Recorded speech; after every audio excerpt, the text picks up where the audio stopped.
Hello and welcome back to the shop. Today we are going to take a look at the North American variant of the Bosch GO 2. Now this is released under the Dremel name, and it's basically a clone of the Bosch GO 2. So let's get this open and take a look at it.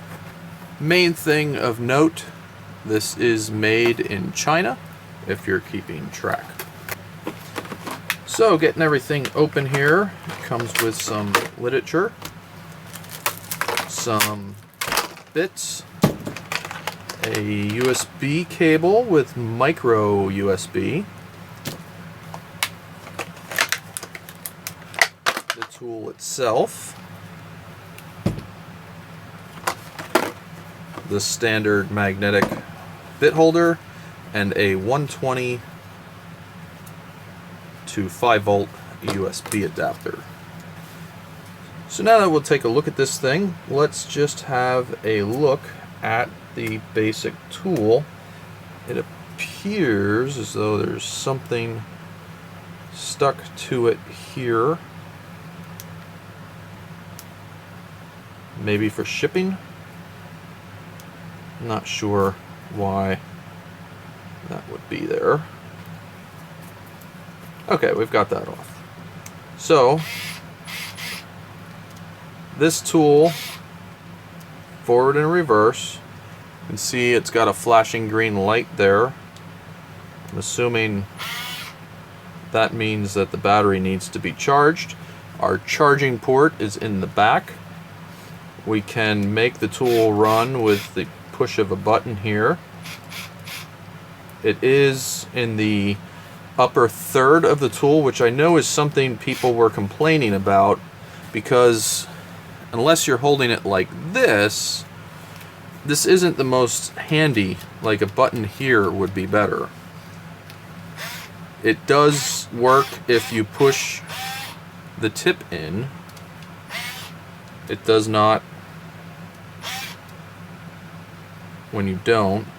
There's some nice rubber grips here on the side. It has a clutch which we'll test in a bit to see if it is mechanical or electric. But let's get it charged first. So to charge it, we're going to put our USB charger into service here, and we're going to take the cable that it comes with, undo the twist tie, plug it in,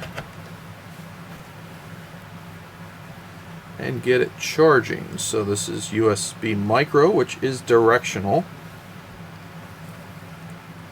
So there we go. You can see 1.18 amps. Very respectable for USB micro. Now let's go ahead and take a look at the tips that come with the tool. These tips aren't anything spectacular. They don't look like they're junk, but they're nothing overly crazy to write home about. They are retained very well in this, and the overall quality is about what you would expect from a company like Bosch under the Dremel name. Here is the typical magnetic holder. It is not locking, it's just a magnet down inside of the barrel. I think we're all familiar with that style holder. And the tool itself is only magnetic holding. That's a big down check for me. I don't particularly like that. This stuff does not retain the best, and you can leave tips behind in your workpiece. Now we'll let this thing charge. While it's charging, I think you can see that we have a flashing green light, and the tool does not work. We're in the forward position pushing the button. The tool does not work while it's charging. So we're going to go ahead and let this charge, and afterwards we are going to get a RPM reading with our Veeder-Root tachometer.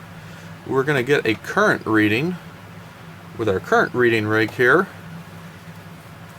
we'll find out how much this thing weighs. And we are back. So you can see our charger is at a 0 current amps. And we have a solid green light on our tool. We still have no power. Tool doesn't do anything. And we are ready to get into this. So let's disconnect our tool from the charger. Immediately the tool works, which is what we want. Stick our charging cable here off to the side. Okay, so we got our tool charged up. We have the ability to test it now. And to do that,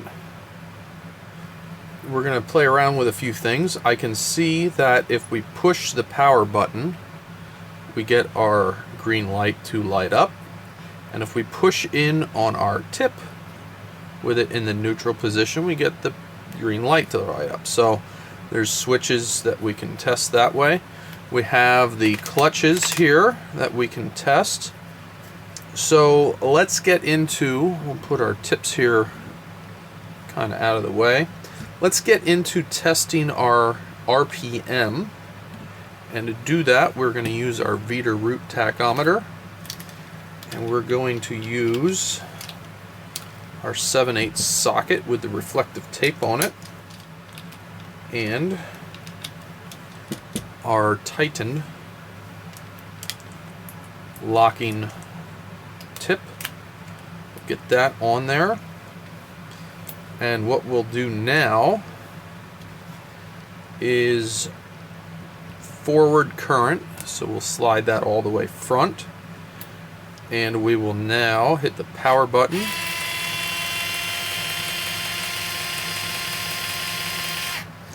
We have 327.7 and forward. Let's shift it to reverse.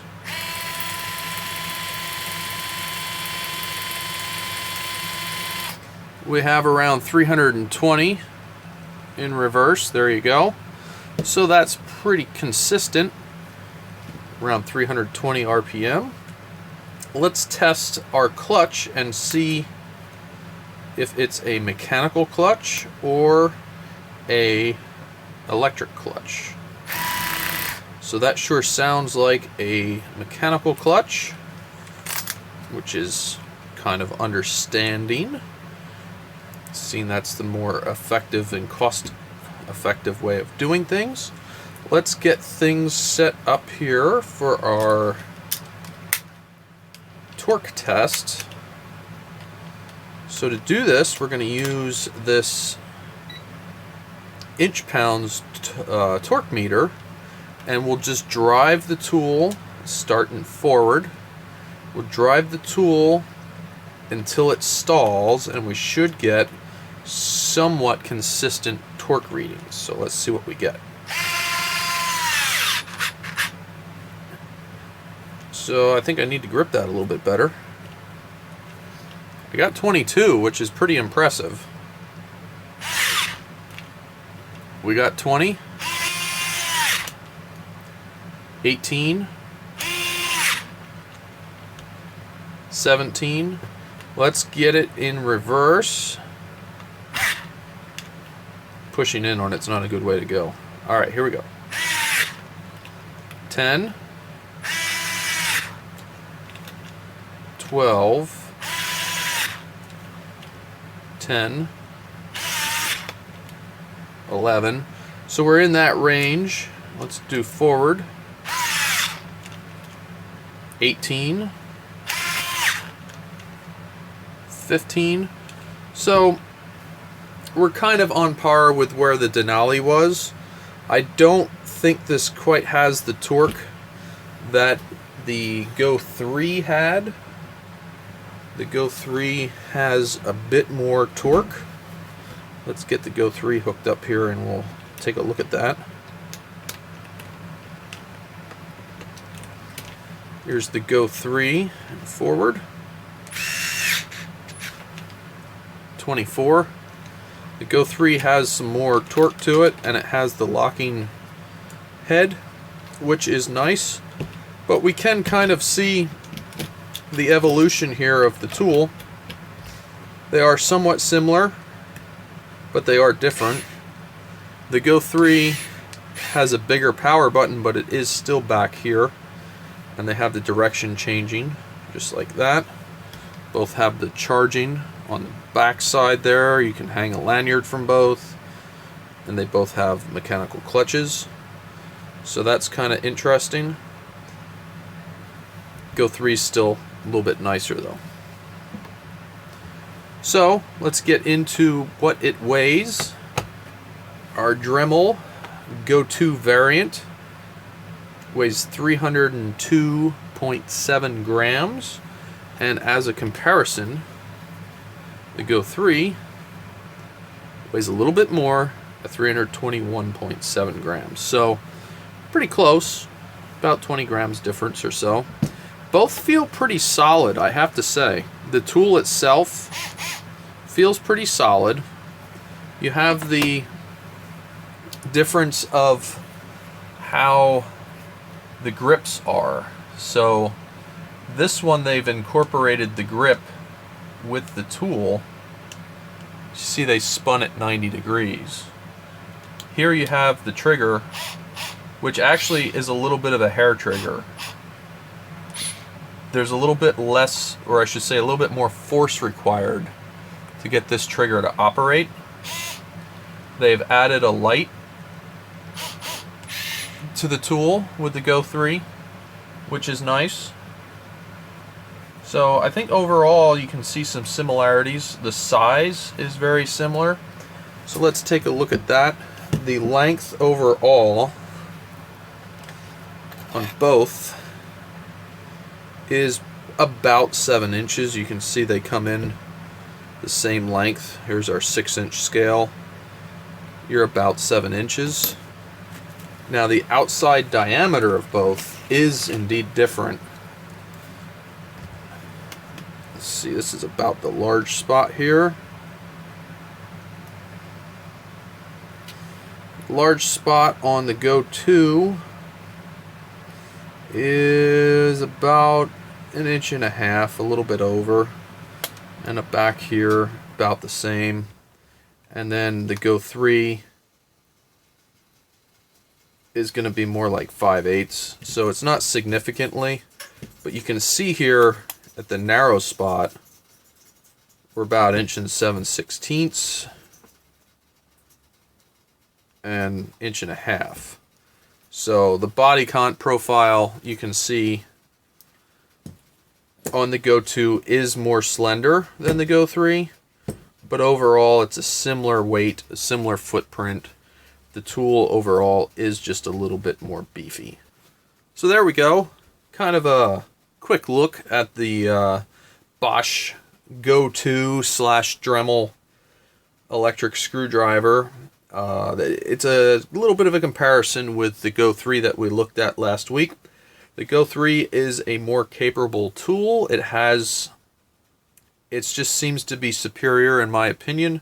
It has a locking chuck, which is, to me, way more useful than magnetic only.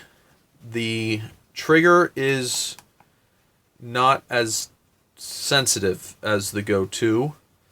I like that. Both do the compression to run thing, which I don't know how I feel about. I'd have to use that and see how, if I feel like I'm pushing in and falsely operating the tool. If you have any experience with that, is it great? Is it not great? Let me know in the comments below. Overall, I don't think the Go 2 is necessarily bad, but I do favor the Go 3. For the few things that I mentioned before, I do see the Go 3 as an upgrade. So I think that's pretty cool. Companies continuing to evolve and make their products better. Let me know in the comments below, do you have the Go 2? Do you have the Go 3? What do you like from either? Or what do you dislike from either? Interesting things. I like to keep a dialogue open. That's part of the reason why we're doing this series, is to talk about these things so people can kind of figure out what products work best for them. So, as always, thanks for watching. Have a great day.